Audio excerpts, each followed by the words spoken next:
ایک زمانے کی بات ہے کہ ایک چھوٹے سے گاؤں میں ایک غریب مگر نیک دل انسان رہتا تھا جس کا نام شہباز تھا، اور وہ اپنی بیوی اور 2 بچوں کے ساتھ ایک چھوٹے سے گھر میں رہتا تھا۔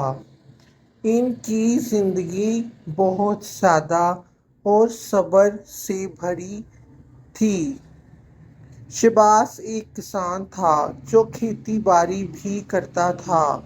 ان کے پاس کچھ زمین تھی جس پر کچھ زیادہ پیداوار نہیں ہوتی تھی، مگر پھر بھی شہباز اللہ پاک کی رضا پر راضی رہتا تھا اور اپنی زمین پر کھیتی باڑی کرتا رہتا تھا۔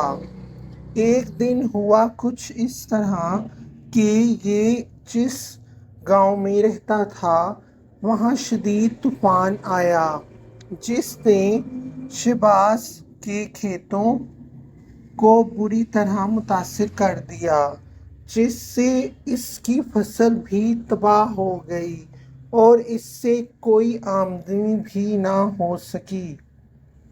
پھر کچھ دن بعد جب لوگوں کو اس بات کا پتہ چلا تو وہ شہباز سے ملنے آئے اور انہوں نے افسوس بھی کیا، اور کئی لوگوں نے شہباز کو مشورہ بھی دیا کہ وہ شہر جا کر کچھ پیسے کما لے تاکہ اس کا اور اس کی فیملی کا گزارا ہو سکے۔ شہباز نے پھر کچھ اس طرح کیا کہ اس نے اللہ پر بھروسہ کیا اور صبر کا دامن تھامے رکھا۔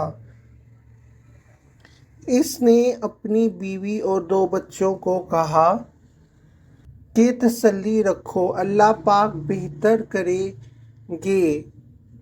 کچھ دن بعد جب حالات بہتر ہو گئے تو شہباز نے اپنے کھیت کی زمین کو دوبارہ سے تیار کرنا شروع کر دیا۔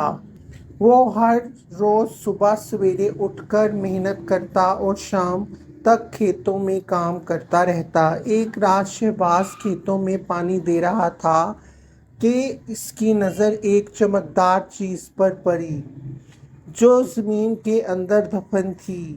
اس نے کھود کر دیکھا تو وہ ایک قدیم زمانے کا صندوق تھا۔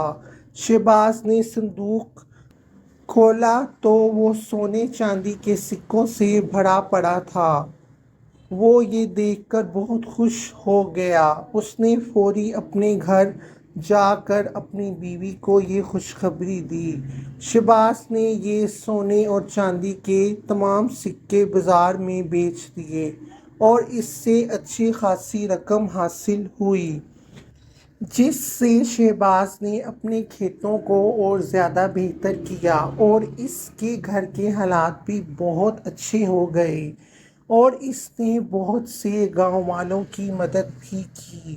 گاؤں والے شہباز کے صبر اور ایمان کی تعریف کرتے اور اس واقعے کو سن کر اپنی زندگی میں بھی صبر کا دامن تھامتے۔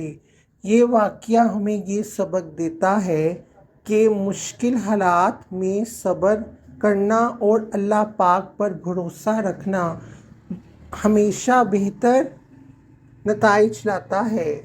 اللہ کی مدد ضرور آتی ہے، بس ہمیں اپنے ایمان اور صبر کو مضبوط رکھنا چاہیے۔